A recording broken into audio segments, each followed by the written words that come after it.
এই পাঁচমিশালি সবজিটি একবার রান্না করে দেখো, খেতে ভীষণই ভালো হয় আর এটি খুবই কম মশলায় রান্না। তো চলো বন্ধুরা, সম্পূর্ণ ভিডিওটি তোমরা দেখতে থাকো। এই রেসিপিটি বানানোর জন্য কি কি সবজি লাগছে চলো তোমাদেরকে দেখিয়ে দিই। দেখো এখানে লাউ শাক আছে, আর এখানে আছে পালং শাক, আর এখানে দেখো বাঁধাকপিটাকে বেশ বড় বড় করে কেটে নিয়েছে, আর এখানে আছে ফুলকপি, আর দেখো ওলকপিও আছে, ফুলকপি ওলকপি, আর দেখো এখানে আলু আছে, আলুগুলো বেশ বড় বড় করে কেটে নিয়েছে। আর কি কি লাগছে দেখো, এখানে শিম আছে, শিমগুলো গোটা গোটাই আছে, শুধু শিরগুলো কেটে নিয়েছে, আর আছে মটরশুঁটি। তো দেখো সব সবজিগুলো তোমাদেরকে দেখিয়ে দিলাম। তো এই সব কিছু দিয়ে রেসিপিটি তৈরি হবে। তো চলো দেখো, প্রথমে কড়াই গরম হয়ে গেছে, তেল দিয়ে প্রথমে শিমগুলোকে একটু ভেজে নেবে। তো শিমগুলোকে একটু ভালো করে নুন দিয়ে, তো দেখো শিমগুলোর মধ্যে একটু অল্প, এবারে শিমগুলোকে ভালো করে একটু ভেজে নেবে। তো আমার চ্যানেলে সকল বন্ধুদের অসংখ্য ধন্যবাদ ও ভালোবাসা, এভাবে সাপোর্ট করো, তোমাদের পাশে আমিও ছিলাম, আছি, সব সময় থাকবো। তো দেখো শিমগুলো ভাজা ভাজা হয়ে গেছে, এবারে শিমগুলোকে তুলে নিল।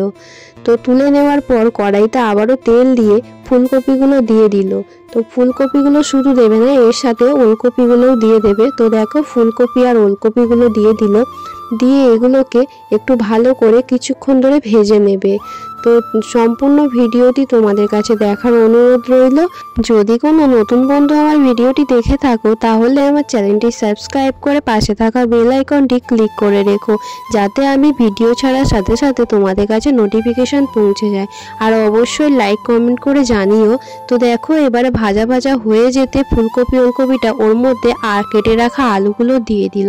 এবার এগুলো সব কিছুক্ষণ ধরে ভালো করে ভেজে নিতে হবে। এবার পরিমাণ মতো লবণ দিয়ে দিল, দিয়ে দেখো খুব ভালো করে এটাকে কিছুক্ষণ ধরে একটু ভেজে নেবে। দেখো সব কিছু ভালোভাবে ভাজা হয়ে গেছে। এবারে এর মধ্যে কেটে রাখা বাঁধাকপিগুলো দিয়ে দিল। বাঁধাকপিগুলো দেখো বেশ বড় বড়, তো এইগুলো ভাজতে ভাজতে একেবারেই কমে আসবে। তো এভাবে যদি না করে থাকো, অবশ্যই একবার এভাবে করে দেখো, আশা করছি তোমাদেরও খুব ভালো লাগবে। তো দেখো সব কিছুটা দিল, দিয়ে কিছুক্ষণ ধরে নাড়িয়ে নেওয়ার পর আবারও কিছুটা দিয়ে দিল। তো এভাবে দেখো সবগুলোকে দিয়ে দিয়েছে, দিয়ে একটু ঢাকা দিয়ে দিল যাতে একটু কমে আসে। তো দেখো কিছুক্ষণ পর ঢাকাটা খুলে নিল, দেখো অনেকটাই কমে গেছে। এবারে কিছুক্ষণ ধরে খুব ভালো করে এটাকে মিশিয়ে নেবে। তো বন্ধুরা তোমরা সম্পূর্ণ ভিডিও দেখো, কেউ স্কিপ করে দেখো না। তো এভাবে পাশে থেকো, তোমরা পাশে থাকলে আমি তোমাদের পাশে সব সময় থাকবো। তো দেখো সব কিছু ভালোভাবে মিশিয়ে নিচ্ছে। এবারে এর মধ্যে যে মটরশুঁটিগুলো ছিল দেখো ওর মধ্যে দিয়ে দিল।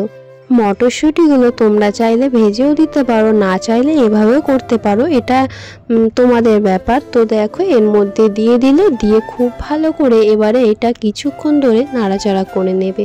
নেওয়ার পর দেখো এতে 1 চামচ হলুদ গুঁড়ো ও 1 চামচ লাল লঙ্কার গুঁড়ো দিয়ে দিল। যেহেতু এটা শাক দেবে সেই কারণে ঝালটা খুব একটা দেবে না, তোমরা তোমাদের পরিমাণ মতো দিও। তো শাকে যেহেতু ঝাল ভালো লাগে না। তো দেখো সব কিছু এবারে খুব ভালো করে মিশিয়ে নিতে হবে। বাঁধাকপি দেওয়ার জন্য অনেকটা পরিমাণ জল বেরাচ্ছে, সেই কারণে দেখো আবারও কিছুক্ষণ ধরে কষাতে হবে, যতক্ষণ না পর্যন্ত জলটা কমে আসবে ততক্ষণ পর্যন্ত কিন্তু কষাতে হবে। তো দেখো এবারে জলটা অনেকটাই কমে এসেছে। তো দেখো পুরোপুরি জলটা শুকনো হয়ে এসেছে। এবারে কিছুক্ষণ ধরে একটু নাড়াচাড়া করার পর জল দিয়ে দেবে।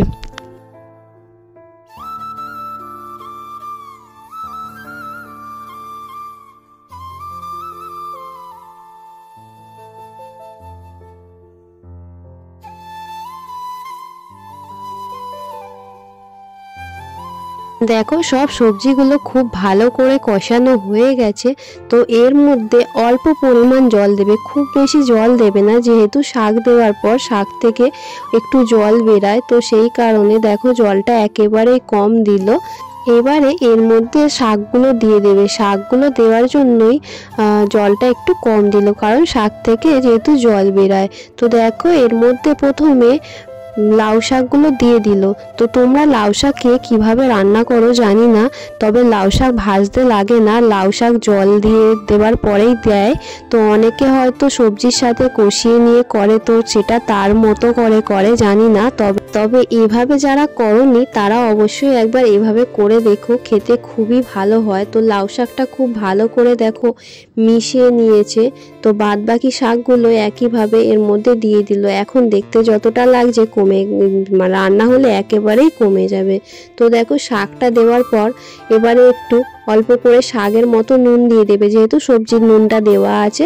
আর নুনটা দিয়ে দিল, দিয়ে এবারে এর মধ্যেই যে পালং শাকগুলো ছিল দেখো, সেই পালং শাকগুলো এর মধ্যে দিয়ে দিল।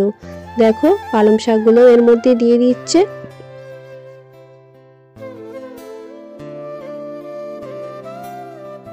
দেখো এখানে সব শাকগুলো দেওয়া কমপ্লিট হয়ে গেছে। এবারে একটা ঢাকনা দিয়ে ঢাকা দিয়ে দিল। তো কিছুক্ষণ পরে দেখো ঢাকাটা খুলে নিচ্ছে, নেওয়ার পর দেখো অনেকটাই কমে গেছে, শাকটা পুরোপুরি কমে এসেছে। এবারে খুব ভালো করে সবজির সাথে শাকগুলোকে মিশিয়ে দিতে হবে। দেখো এভাবে আস্তে আস্তে খুব ভালো করে সবজির সাথে শাকগুলো মিশিয়ে দেবে। আর তোমরা বন্ধুরা একবার অবশ্যই রেসিপিটি ট্রাই করো, খুবই কম মশলায় রান্না আর খেতে খুবই ভালো হয়। আর দেখো সব কিছু খুব ভালো করে মিশিয়ে নিচ্ছে।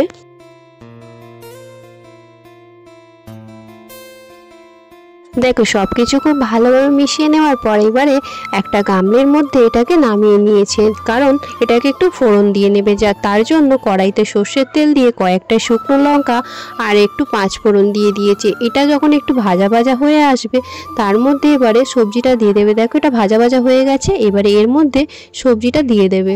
তো দেখো এর মধ্যে সবজিটা ঢেলে দিল, দিয়ে এবার খুব ভালো করে কিছুক্ষণ ধরে নাড়াচাড়া করে নেবে। তো দেখো সব কিছু খুব ভালো করে মিশিয়ে নিচ্ছে। তো এভাবে কিছুক্ষণ ধরে নাড়াচাড়া করে নেবে।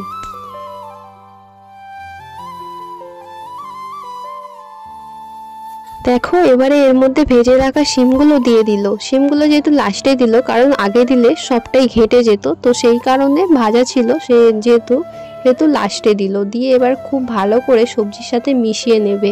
তো এর মধ্যে এবারে দেখো পরিমাণ মতো চিনি দিয়ে দেবে, খুব অল্প পরিমাণ, যেহেতু শাক দেওয়া, তো চিনিটা দিয়ে দিল। দিয়ে এবারে খুব ভালো করে এটাকে মিশিয়ে নেবে কিছুক্ষণ ধরে।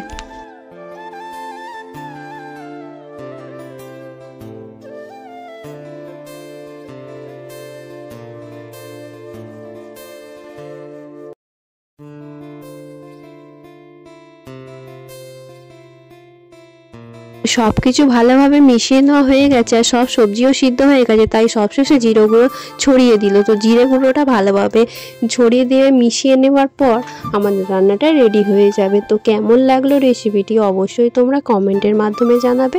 আর চ্যানেলে নতুন বন্ধু হয়ে থাকলে চ্যানেলটি সাবস্ক্রাইব করে পাশে থাকবে। সবাইকে অসংখ্য ধন্যবাদ যারা যতক্ষণ পর্যন্ত আমার ভিডিওটা দেখছিলে।